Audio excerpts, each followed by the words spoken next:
We're going to change tack now, enter the world of domestic mixed martial arts. And to start off, HEX Fight Series 18, 29 March, Melbourne Pavilion. Stacked 15 fight card. Vic, I'll start with yourself. Main event, Ben Sassoli, Calvin Fatale. Rematch.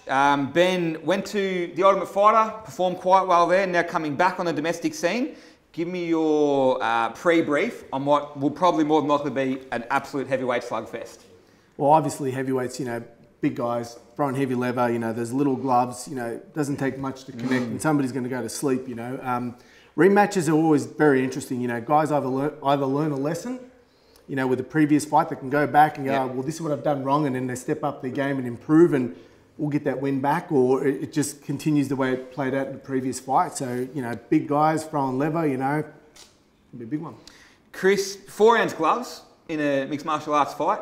You've had some MMA experience, of course, in the past. At that weight, with that power, like, realistically, talk us through, how intimidating it is fighting heavyweight in mixed martial arts. Yeah, look, those little gloves are delicious. I absolutely love them. Delicious, loves that word. Like myself, being a cage Muay Thai champion, I love fighting in little gloves. I fought at light heavyweight when I fought in the cage. Now, Ben, who I've sparred recently, is a big boy. He's a southpaw, he's tricky. He may not have the shape of a normal athletic fighter, but he can move very quick and bang. And being a southpaw, he can be a little bit tricky too. So, and one thing about Ben, and I know Calvin will be the same, they are not afraid to be hit and they're not afraid to hit back. So it'd be great. Chris, I'll throw to yourself here. Nathan Reedy and John Fraser. Nathan on an absolute tear at light heavyweight, right? And he's beaten everybody. John Fraser, tough, man, tough as nails. Interpretations on this one? I hope they stand and trade. Absolutely. Like, this is what I love about I love the 4-ounce gloves. In saying that, the boys can both grapple too, so that's what I like. Their transitions are good on the ground. They've both got escapes, so they've both got the game. They're still developing because they're young, but it'll be an exciting match. But I think, I could be wrong, but I think you're going to see it primarily standing at the start. And then, maybe second, third round, it might go to the ground for a little bit of a play. Let's see. Shout out to Khan Offley. I'm very excited to see Khan back fighting domestically as well. It's been a little while since we've seen him in domestic martial arts, so good luck to him. To finish up quickly, a few guys that you're really close with, Jordan O'Connor, Michael Barber, Josh Riley, Chris Ways, trained in the past. Just for our fans, a very quick overview on, I guess, where these guys are at in their careers currently and where you think they're going moving forward. Well, obviously, as you said, pretty much I've trained all 4 of those guys, cornered pretty much most of them for a few of their fights, other than Chris Ways, who he kind of gym hops and, he's got his own team in the background, but Chris has been coming over to train with me for, I don't know, good 2 or so years, and he still does train with me on occasion. Michael Barber, Jordan O'Connor, Josh Riley, all kind of seem to be coming into their own at the moment. Josh particularly, he's taken some massive leaps in the last 12 months. Josh kind of, we kind of had discussions. His other coach, Amin Yakubi, fantastic wrestling coach, and the guy's an absolute gentleman. If you don't know Amin, get to know the guy, because he'll make some waves with Josh, I believe. Josh has fantastic wrestling. For sure. Sparred with the guy plenty of times, and he seems to be getting very confident with his striking, So Josh, Jordan O'Connor, both those guys very young and look to have a big future. And Michael, I've been seeing at Resilience a little bit of late. Now, he seems to be very dedicated at the moment. I think some days he's even training twice a day, taking this very seriously. He's another guy, you walk in the gym and you see him smiling again too. Bit of a character. So I was actually watching him do some wall grappling the other night. He's got a couple of little escapes off the cage if he's got his back to the cage, which is really good to see, and you can actually transition that around and then transition that into a striking capability. So be a good matchup with Ogun, I think that's how you pronounce it, and it'll be a good one too to see. Michael Barber, I started training Michael Barber roughly about 4 or so years ago. He was kind of, I guess you could say, having some issues with his training and his personal life, and he was kind of falling off the rails, and then just something snapped in him. You kind of seen him just turn around, and then the year before, we'd gone over to Was it last year? No, I can't even remember. Sorry, my mistake. But anyway, look, he went over, he had a fight with a very, very tough opponent over in, not Warrnambool, I was going to say Warrnambool. What's the place over in New South Wales? Warragul? No. That's Victoria, isn't it? It's got a W in it, so you guys will have to excuse me. But Michael went to war. He had a really, really tough battle. He received a groin strike in the fight to the cup, which kind of almost put him out of fighting, period. Wow. So he come back from that, and it was a really severe injury. And he had his last fight. I think he broke his hand in it. Excuse me if I'm incorrect on that. But yeah, and look, as he says it, he's going to be coming out throwing technical bombs. Technical bombs. Technical bombs. So look out for them technical bombs. That's the only disadvantage of the 4-ounce gloves. I've broken my hand twice in them. They've destroyed Not a lot my of hand. protection. Fractured this left one. Damn, you feel like you're Mike Tyson when you put them on. You can fire them off quick as hell, and it's so and much Barber fun. for a little guy, you know, little-ish, you know, he does throw. He's got a head as hard as rocks, you know, so he'll come out swinging. That's be a great fight. Good luck to all the fighters fighting on HEX Fight Series 18, 29 March at the Melbourne Pavilion. If MMA isn't your game, on the 29th of March, we've got Ultimate Legends, Johnny Skeeter and Joe DeMcCauley are running a huge show down there. You've got guys on there like Abbas Mani, Clem Taylor, John O'Arman. It's going to be a big night of fights, plenty of action. Make sure you tune onto them, onto the live stream as well, and check out all the stand-up action.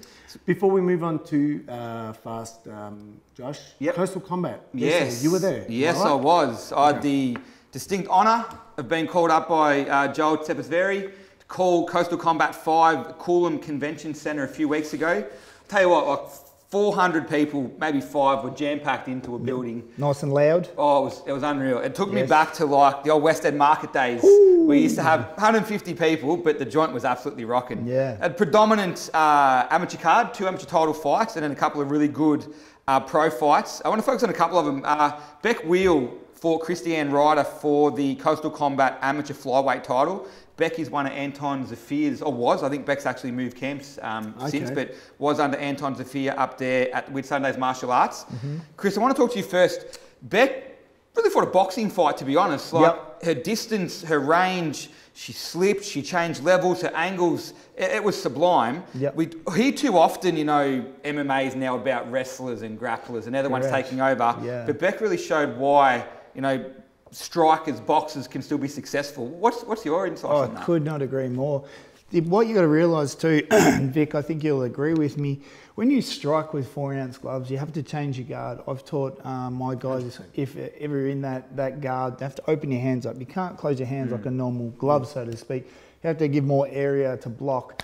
And if you're a good striker and you can throw pinpoint punches, you're going to bust someone up good. And yeah, I've had the joys of doing it. I've had the joys of getting it done to me too. So yeah, it's Dick, would you agree with that? Quite a lovely sensation when you connect with them. It is. Gloves, yeah, it makes a beautiful sound. And as you were saying before about the covering up with the guard, you know, hands have to be pretty much tight over the head the entire time. You can't conventional kickboxing or boxing guard like that. So to answer the question, Josh, I think coaches should be educating the people to guard more in a better way with 4-ounce gloves because they're deadly. They are. And look, shout out to Anton Zafir because Beck was incredibly well trained and not only listened incredibly well in that fight, but she was very well prepared and the game plan was legit. So congratulations to you too. And Anton Zafir himself is quite a weapon as a fighter himself. So, you know, hope to see Anton back. Waiting just for some tweet or Instagram post to find out where he's going next because Anton's got so much to offer still. Co-main event, Brad Cowie, and forgive me if I get this wrong, Brad, 40 odd with 6 or 7 children. So background story is sensational. He's a fighter already. Fought a guy that was 19 years old, Callan Krause, amateur lightweight title fight. First round, like we couldn't hear on commentary. That's how bad it was. It was so loud. And Callan was just throwing punches in bunches. And look, Brad really did weather a bit of a storm. But as a true professional and experienced fighter does, came back rounds 2 and 3, broke Callan down, TKO'd him in round 3 to win that fight. Amazing. My question for you both, and I'll start with you first, Vic. You know, have you ever been in a fight where you've sort of absorbed a little bit of punishment early on, found your straps, and then worked your way into a fight? What does it take to sort of weather that storm up front?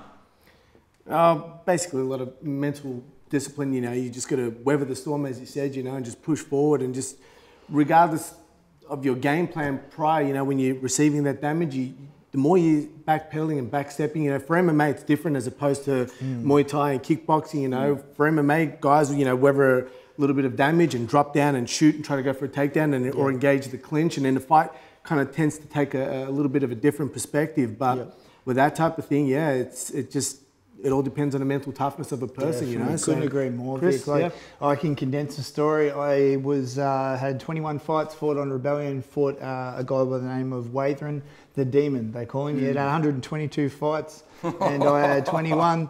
And typical me, I said, yeah, bring it on, I can do it. Round 1 and 2 opened up really well. 3 and 4 had the absolute crap kicked out of me. I thought my arms were broken and everything. 5th round, I sat down and went, holy crap, all right, I've got to do something here. And come back out in the 5th, mental strength, bit down on my mouth guard and had one of the biggest knockouts of my career and knocked him out cold. And he didn't fight for 2 years after that, actually. They're the ones you really remember, aren't they? Oh, yeah, I've got a good photo of that one. Cherish that. The main event, David Martinez fought Ian Blade out of New Zealand. Ian came in on short notice.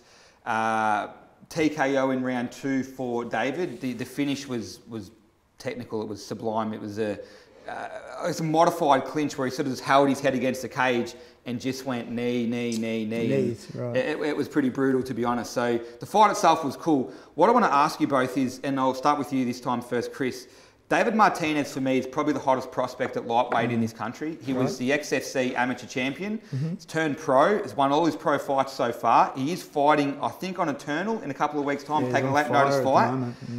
For me, personally, Isaac Hardman, former, or I guess in principle still, AFC lightweight champion.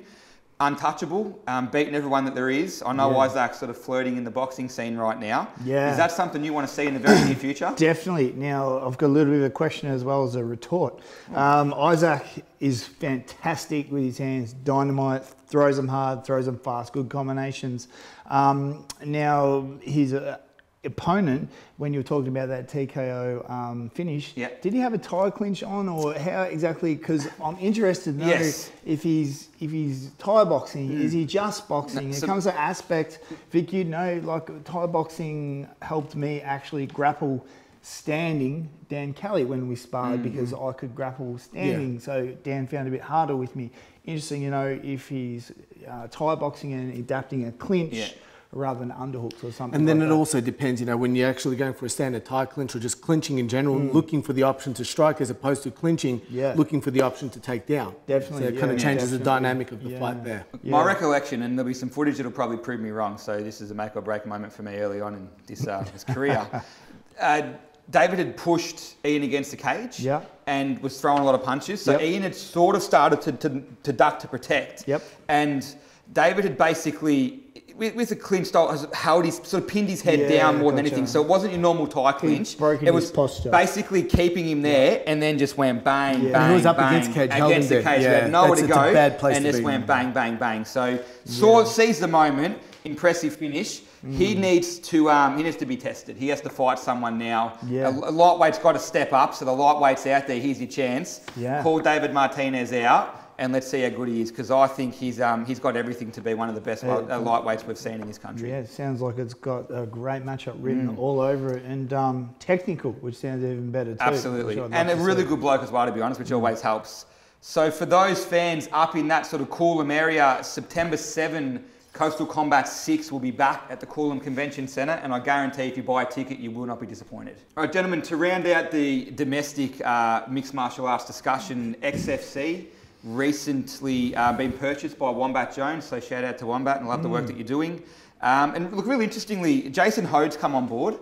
Beast Martial Arts is Jason's area of forte. He's launched XFC Regional. Now we're going to bring Jason and Wombat onto a future show to learn more about this. But my understanding is that they're trying to move away from sort of the capital cities and the big prominent areas and focus more on the little towns, the Gladstones and so forth, and really expose the diamonds in the rough in those areas. I think it's a great idea, but where are you at? And I'll start with you, Vic. What do you feel about the whole expansion into regional areas for martial arts? It's obviously something that's going to help them to break into other areas and other markets, or in terms of going regional. I suppose, if that makes any sense. Yes, it does, yeah. But that being said, I have fought in a regional area down here in Victoria known as Shepparton. Yep. And the thing with going out and fighting in regional areas where it may seem like a small community or a small town, but people from other areas and, 40-minute drive, 50-minute drive, which is what happens out in these regional areas because they're so vast and large. People drive out when they hear these shows are happening. Absolutely.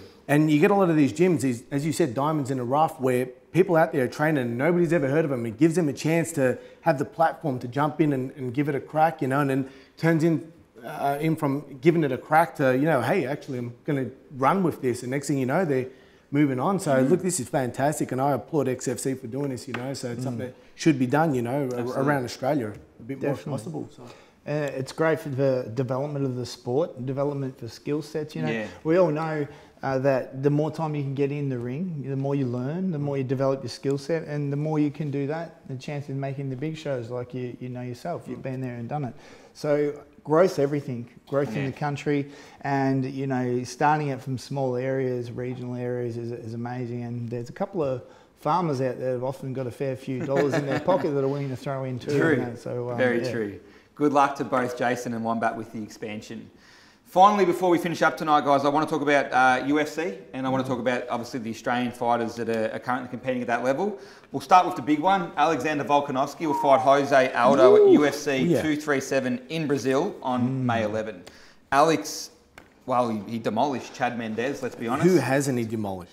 Former featherweight title contender has also fought Aldo, and Aldo is now the next step. So I guess the winner of this will eventually lock horns with Max Holloway. I'll start with you, Vic, honest interpretation of where Alex is going to be in this fight.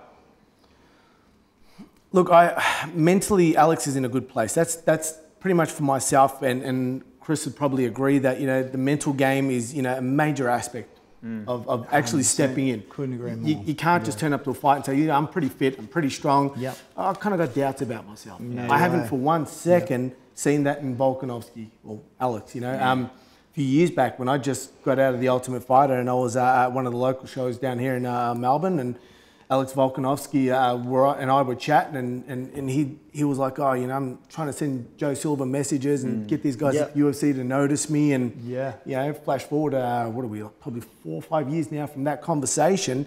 Here's Alex fighting pretty much one of the greatest MMA fighters of all time. Jose Top 3 pound for pound of all time. And then Alex is an absolute gentleman. He's a family man. He's an amazing athlete. He's got power. He's got wrestling. He's got it all. Alex is actually, sorry to interrupt you, he's actually on a 16-fight win streak as well. Yeah. So he is on fire. Corey Nelson, I reckon. Corey Nelson might have been Alex's first or second fight, beat Alex, and he has not been defeated since then. And Corey, for those of you guys that don't know who Corey Nelson is at home, he's got to know who this guy is too. He's one of those guys that, you don't hear of much anymore, but he's quite a weapon. But Alex, Yeah. Now you throw that back to Aldo. Yes. Now the guy's just come off 2 TKO wins. Yep. Like he's back on too. He's back. Like, correct me if I'm wrong, Vic, but I'm pretty sure Aldo was 10 years unbeaten. 10 years undefeated. Yeah. Man, how many people do you know in the sport? Probably Mayweather's the only other person I know of personally myself. True. That's and in MMA too, MMA can go different areas. We can talk about the clinch. It's on the ground. It's you're talking all areas. And Aldo's been pretty dominant too over a lot of years. You got 2 guys that are banging hard, finishing fights at the moment that are going to clash. Damn, this has got hot stuff written all over it. I'm going to get the popcorn. I'm going to get the Coke. And I'll sit in front of there. Hopefully, I'll have that bad boy belt around me while I watch it too. And a bit of hopefully, fun. 100%, my man. I definitely, just will chime in on that. Backing Alex 100%, my heart and soul's behind a guy, Absolutely. He's a weapon. With the coach's hat on, what does Alex have to be careful about when he fights Jose Aldo? What are the 1 or 2 things that Alex has to mitigate in order to beat Jose? Oh, Alex, look, it's leg kicks are one thing, Aldo's pretty quick, you know what I mean? And once you get a combination or a flurry going, he just rolls with that tempo, and that's the thing that I think Alex has got to be careful of, just to watch and not allow himself to be exposed. But Alex has pretty much worked his game all round in the last couple of years, so he doesn't really leave much holes, much openings. I think when Aldo, like you're saying, when Aldo finds that range and his opponent unfortunately sits in that range, he just makes himself at home and those leg kicks, as you said, Josh. One thing we do know, Joe, Eugene Bateman, the guys at City Kickboxing and Windang Fight Team, they're going to have Alex ready to go. So Alex, we're behind you. All of Australia's behind you. Wish you the best of luck in UFC 237. Same card, Jessica Rose Clark, who's made a really decent impact at the UFC, to be honest. Beat Beck Rawlings, then beat Paige Van Zandt. A little bit of a slip up against Jessica I in her last fight. Will fight Talita Bernardo, a high-level Brazilian Jiu-Jitsu black belt. So Vic, I'll throw into your area of expertise here. What does Jessica have to be conscious of or cautious of when you fight someone who is legitimately dynamite on the ground? You just said it yourself, exactly that. Going to look for somebody to just try to close the range, get her down to where she's comfortable, get her on the ground, and just try to dismantle her on the ground. Somebody that's high-level jiu-jitsu black belt, and there's a lot of flack out there about jiu-jitsu not being as relevant in the world of MMA as what it used to be, and it all just depends on a practitioner. True. And this is the one thing I always say, your traditional jiu-jitsu guy's not going to jump in an MMA fight and pull guard and try a lot of that stuff. They're going to get you on your back and just try to control you and look for the TKO, look for that quick submission, and so Jessica's going to want to try to keep it standing. So Vic, Chris, would you agree? Question for you now, a legitimate question too, believe it or not.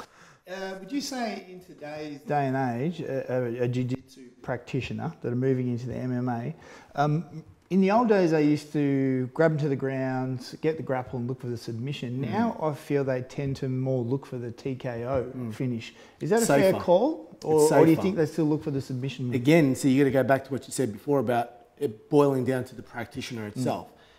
Some guys out there, you take a look at you guys like Damian Maia, Hodger Gracie, whereas Hodger Gracie beat the living snot out of McSweeney. Yes, and for me, for personal reasons, that was quite good to see. I'm sure you were very happy with that one. But that being said, most jiu-jitsu guys, look, it kind of does tend to seem that way, that they do get on top and just look for the safe bet, to look for the TKO, only because they know that their top game's so good and they can control from there. But, there's all kinds of submissions, chokes and whatever. And it can come on quite easily for somebody really good. They see those openings. Before, you were discussing about, the timing and having so much experience that you just see it happen. It's the same thing with jiu-jitsu guys. They've been there, they've drilled, they've done the rounds where they're on the ground and off their back, and it happens that quick. It just flows and flows. Transitions 6-7 days a week. Smooth. 1 minute they're underneath, next minute they've swept, they've popped, and then got your back neck up again. Ripping your head off, so the that'll be interesting. So dangerous. Again, best of luck to Jessica Rose Clark at UFC 237. We'll throw to Bellator very quickly. Janae Harding is one of my favourites. Love watching Janae fight. We'll fight Marina Montequina, and I know I've got that wrong, but that's a pretty tough one. Chris, I want to talk to you because I do know you have some Sambo experience. Marina, 6-time Sambo world champion. So she is the Hoist Gracie of Sambo. Sambo is a really crazy sport. If you know a little about it and you've watched it, it's got everything. The way they grapple with the gi on upper, they've got their boots on. It's some crazy stuff. The jiu-jitsu flips and everything they use. It's virtually just a stepping stone to MMA. In a sense, it is technical MMA. And correct me if I'm wrong, but I'm pretty sure it comes from Russia. They're mad. They will try and then beat the shit out of you whenever they want. He's not mad. He's you take a look at Fedor Emelianenko. He's one of the greatest names in MMA. Period. And he's a Russian Fedor Sambo champion. Correct. Yes, exactly. Absolutely. The thing about Sambo, I feel like we talked earlier about Kyokushin karate. Sambo builds heart and character and toughness, which is rarest in some sports these days. So exciting times for that. Good luck, Janae. All the best at Bellator 219. I want to finish up. Israel Adesanya, Calvin Gastelum will fight for the interim middleweight title. Winner fights Rob Whittaker. Now, obviously, Australian-wide disappointment, obviously concern for Rob, but then the disappointment that came with Rob not fighting Calvin back at UFC in Melbourne a couple of months ago. Honesty again, and this is all about honesty. Where does Rob stand in a fight with either Israel or Calvin? Or if you were Rob, who would you prefer to fight? And I'll start with you, Vic. Do you want Israel or do you want Calvin to win this fight? A tough one. I mean, either one of those guys are going to present a pretty big challenge for Rob Whittaker. I personally trained with Kelvin Gastelum over in Alliance in San Diego, 2014. And sparred with him several times and wrestled with the guy. And he's one of those nuggety types. You know, he's very strong. Nuggety's right. That's the right word. He's got these broad shoulders, you know, and he can generate a lot of power. And as you've seen in the UFC, he's been dropping a lot of really big names in the sport, you know. And the Bisping one. The Bisping one was a major one, you know. And it's one of those things with guys like that, very unpredictable. And if you write him off, you know, you'll be eating your words in no time. Whereas Israel, again, you know, look, he's come up, he's done quite a lot in the scene for himself in the last year. He's just, boom, you know, got himself into title contention, you know, out of nowhere. So has he really been tested? Has he gone through the gatekeeper? Good question. You know, so this is a big one. And, you know, and he's one of those guys that's so confident. He's the man. He's my boy. I love Izzy. I can't get enough of him. Big Israel fan. Massive fan. I got a man crush on him. Look, I look at it this way: if they're going to stand and trade in the middle, because he is a big hitter, but Izzy's just too slick. In the middle of the octagon, Izzy's too slick and he'll move and avoid. So if they're standing in front of each other, you think Izzy's got the advantage? I think Izzy's too slick and moves too well. But on the back foot? On the back foot, and Izzy gets pushed against the cage, I reckon he's in a little bit of trouble. I don't think Izzy likes being comfortable there. I'm still going to back him though. I reckon he's got tricks Anderson Silva did push Israel back a few times in their main event fight at UFC Melbourne. Damn right, son. I think you're right. When Israel was on the back foot, he didn't look as impressive. But to echo Vic's point, and I'd love to get your interpretation, is this a bit quick? It's a bit John Jones for me. You know, I mean, John Jones ended with a title, so it sounds hypocritical, but John Jones fought 3 or 4 fights, then fought Shogun, won a title. I see a lot of that with Israel, that he's just bang, bang, bang, title. Is it happening a bit too quickly? Happened with Ronda Rousey though? 3 fights she fought for a title or something like that. Ronda's a different story. A Yeah, little bit. Shut up, Chris. All right. Well, you know, that's a good point. But is Israel? Is it too quick? Does he need to go through? And Vic and I spoke earlier. Like, is there a Joel Romero, or is there a everybody just says that Luke Rockhold that he has to go through before he gets robbed? Do you credit his fight history before that though? Because before he entered the UFC, he was on like an 11-fight win streak. And King of the Ring. Yeah, King of the Ring. 2 days later, then won. So King of the Ring, then he won the boxing one. That's right. You know, he won an AFC title, won a HEX title. Damn, that's talent, man. Now, extremely talented. There's no doubt about that. And in terms of progress and things being too fast, whatever. Look, he seems to be handling it. Yeah. You know, just throw it at him. See what happens. If he stumbles, if he falls, it's up to him and to learn how to get back up on his feet. You know. So myself personally, going back to that initial question about either of those guys matching up against Rob. Again, I'm friends of Kelvin Gastelum, and I know the guy pretty well, and he's a mate of mine, and I'm not going to be biased against anybody. But that being said, I just can't see anybody, period, stopping Rob Whittaker. Right now. Anyway, period. He's that good. The guy's, you know, I'm tightly knit with a lot of guys in the wrestling scene and jiu-jitsu down here in Australia and Melbourne, I guess, and his grappling's phenomenal. His striking is very unorthodox. He's very awkward, but when he hits hard. His toughest fight was obviously against Yoel Romero, which he fought the guy twice. And Yoel's just specimen. But then you see It's not fair. When his DNA was put together, it's not fair. A guy that's 40-something Sprinkle a little bit of that on me, please. Splits and backflips and so forth. It's just so and unfair. he's our age, isn't he? He's like 42, 43. Yeah, older guy. Go the old Rob can guys. take a hit too. Rob can take a hit too. The one thing, like I look closely at stuff.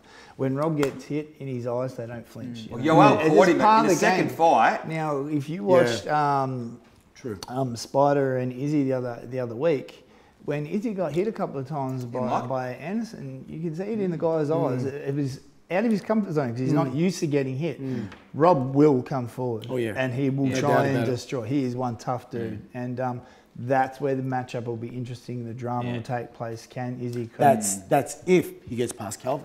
No. But that's a big point. Vic. For what it's worth, I think Israel will win, and I think he'll win because he will control the centre of the octagon.